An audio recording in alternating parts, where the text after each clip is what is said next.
माझा नातू सकाळी 8:45ला घर सोडतो तर दुपारच्या 4 वाजताच तो घरी येतो. आल्यानंतर तुम्ही होमवर्क तर दिलेलाच असतो रोजचा. नाटकं करत करत 1-1.5 तास त्याला होमवर्क करायला लागतात. नंतरचे 2-2.5 तास तो खेळायला जातो. रात्री 10 वाजता तर त्याला झोपायचं असतं, सकाळी लवकर उठायचं म्हणून. आमच्यापेक्षा जास्त वेळ तर तो तुमच्या ताब्यात राहतो. मग आम्ही त्याची तक्रार तुमच्याजवळ करायला पाहिजे का तुम्ही त्याची तक्रार आमच्याजवळ करायला पाहिजे? सांगा बरं मला. आणि तो लिहित नाही, हे नाही. शाळेचे दप्तर एवढे जडबदड कसतात, त्या पोरांचे खंदडे वाकून गेले. त्यांना लिहायला कंटाळा येईल का नाही येईल? एवढ्या स्कूलच्या तुम्ही फिया घेतात आणि स्पेलिंगा म्हणे घरून पाठ करून आणा, पाडे म्हणे घरून पाठ करून आणा, लिखाण म्हणे घरून करून आणा, वाचन म्हणे घरून करून आणा. पालकांना म्हणे तुमचा मुलगा असं नाही करत, तसं नाही करत, त्याचं हे कच्चं आहे, त्याचं ते कच्चं आहे. मग शाळेत आम्ही त्यांना कशासाठी पाठवतो? डबा खाण्यासाठी का? सांगा बरं तुम्हीच. आणि तुम्ही स्कूलचं दर आठवड्याला काही ना काही टेस्ट ठेवत राहतात. आणि कधी म्हणे हे बनवून आणा, कधी म्हणे ते बनवून आणा, कधी म्हणे फॅक्टरी बनवून आणा, कधी म्हणे काय सागरी जीवन बनवून आणा. काय काय काय कोण बनवतं आहे? एवढे टिब्बे पोरं काय बनवणार आहे? तुम्ही तर त्यांच्या आईवडिलांनाच लावतात कामाला. सगळे प्रोजेक्ट तर आईवडीलच करत राहतात. मग याच्यामधून पोरं शिकतात काय? याच्यामधून पोरं हे शिकतात की व पोरं झाले की आईवडिलांना किती त्रास राहतो.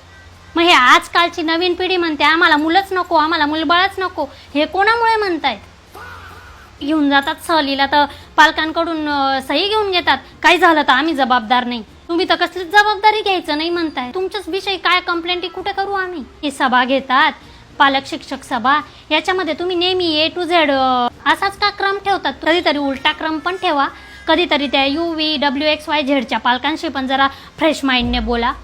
उड्या मारतो मग आता पहा, मी तुम्हाला सांगते मॅडम, चालू तासामध्ये जर तो उड्या मारत असेल आणि आगाऊपणा करत असाल तुम्ही शिकवताना, त्याला चांगलं बंकवून काढा तुम्ही. मी काही नाही म्हणणार नाही.